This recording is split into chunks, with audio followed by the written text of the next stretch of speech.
following is a fanfiction that was written for us for this channel by our good friend, Ponies and Socks. The Gift of Friendship. The storm, which Derpy had been dreading, had finally arrived.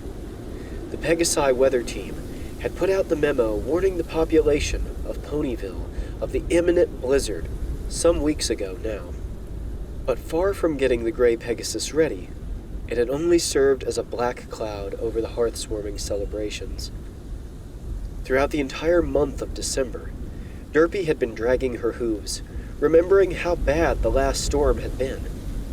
Finally, the day before Hearth-warming Eve had come, and she left earlier for work than usual, attempting to get ahead on the day's mail and possibly miss the worst of the storm. Even with an hour delay from the weather team, there were simply too many holiday packages for Derpy to finish early, and the bag only seemed to be getting heavier.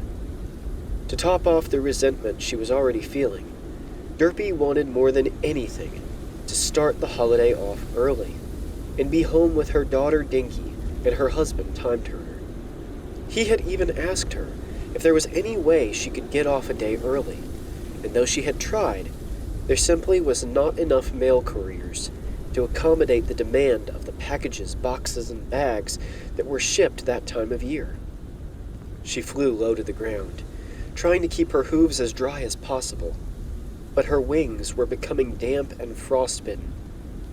Derpy knew if she kept it up, her wings would freeze up altogether. It was hardly a deadly or scarring thing for a Pegasus, but it was inconvenient and uncomfortable. Eventually she knew she would have to start walking. Reluctantly, she flapped down to the snow and sank her hoofs in. Her horseshoes had sunk a full 3 inches into it before finding the ground. It sent a chill up the Pegasus' legs that instantly made it to her core. It was like all of the heat had left her already frigid body at one time. Her wings stiffly curled in close to her, which Derpy thought would help her get warm. It did not. As the gray mare trudged through the white fluff that was deftly softening, making it harder to walk, she came to Carrot Top's house and slid 2 small packages into the letterbox. Then Derpy made her way across to a house she knew well. It was Lyra and Bonbon's home. The 3 mares had been friends since college, but currently the couple were out on a hearth-warming trip to see Lyra's family in Canterlot. Derpy had been given the spare key, and Bonnie had asked her to drop any mail inside the door. Shivering, the male pony got out a key and used her shaking hooves to turn the deadbolt. Once the door was open, Derpy quickly stepped inside. Lyra kept the house warm, too warm for Bonbon, and so Derpy was hoping to use her friend's home for a momentary respite from the winter chill. However, the couple had been gone some days and took their dog along with them, so the house had chilled to the point of being indistinguishable from the outside temperature. Derpy ached as her hope drained out of her. Another stop, then another. The male mare trotted along, barely able to move in the over 5 inches of snow. Next house was Amethyst Star, and although she was working on scheduling next year's winter wrap-up, doubtlessly to stay positive in the snow, she took a break to hand Derpy a tin of fresh cookies through the window. "Stay warm out there if you can." "Aw, thanks, Amethyst," Derpy replied, a little startled by the sudden kindness. Next on the route was Carousel Boutique, where she was immediately ushered inside. "You are going to catch your death, darling," Rarity had shouted over the wind before grabbing Derpy's foreleg and pulling her inside. The boutique was warm, probably more than 70 degrees. It felt like heaven to the male mare. The white unicorn had immediately rushed off once the door was shut, leaving Derpy to get warm in the entrance hall. Waiting there, Derpy considered her friend. Rarity, who had become an Equestria-wide fashion phenomenon, still lived in the small town after all these years.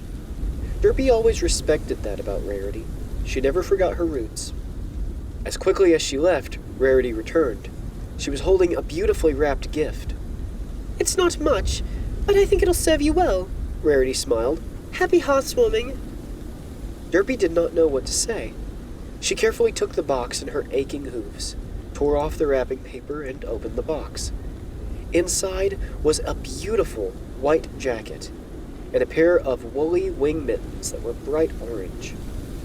Oh, Rarity, it's beautiful, but I didn't know, so I didn't get you anything, Derpy said softly. The only gift I want from you is to wear it and not freeze. As Derpy left, 100 times warmer in the fleece-lined coat and mittens, she waved goodbye to her friend.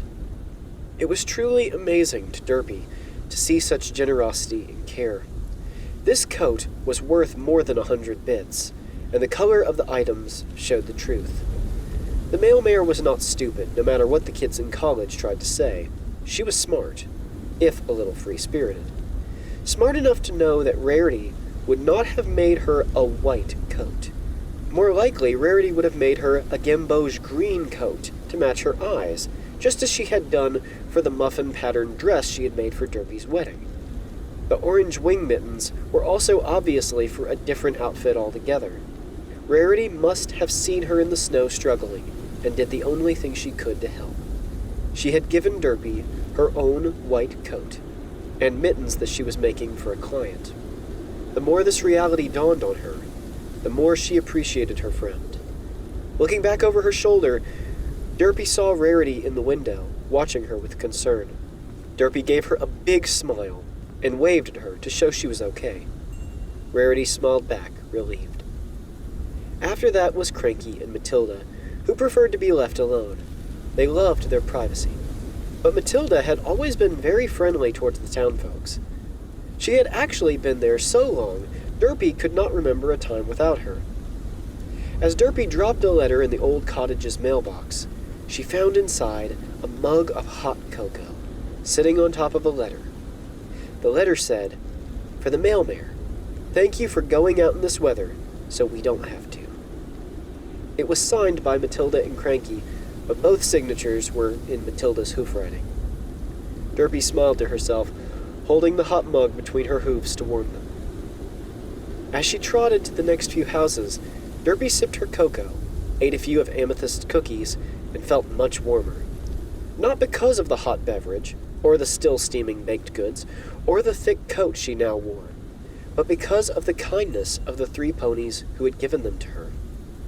Truly, she barely knew Amethyst, and Matilda was more of an acquaintance, their biggest interaction having been on Matilda's wedding day. Rarity was her friend, but had never given her such an extravagant gift. All of this together made Derpy's spirits feel much, much higher, as she trotted from house to house, finishing the route for the day. The snow did not even seem as thick to trot through now. The School of Friendship was the last stop. As the mail mare skipped to the box, she almost bumped headlong into Starlight Glimmer. Oh, hey, Starlight, Derpy said cheerily. What are you doing out? Oh, hey, Muffins, Starlight responded, shivering, but still offering a friendly grin. I've just been out getting some stuff to take back to the castle. While we are out on a snow break is the perfect time to catch up on grading papers. Derpy offered a stack of letters to Starlight. You might want to take these as well. Starlight took them gladly. Thanks. I'm sorry you have to work in all this.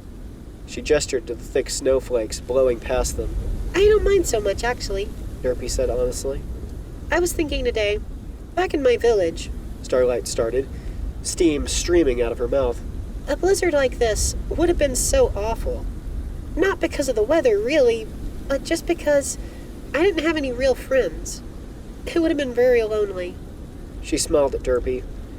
I'm so glad to be here, you know? Ponyville is filled with ponies who really care about each other.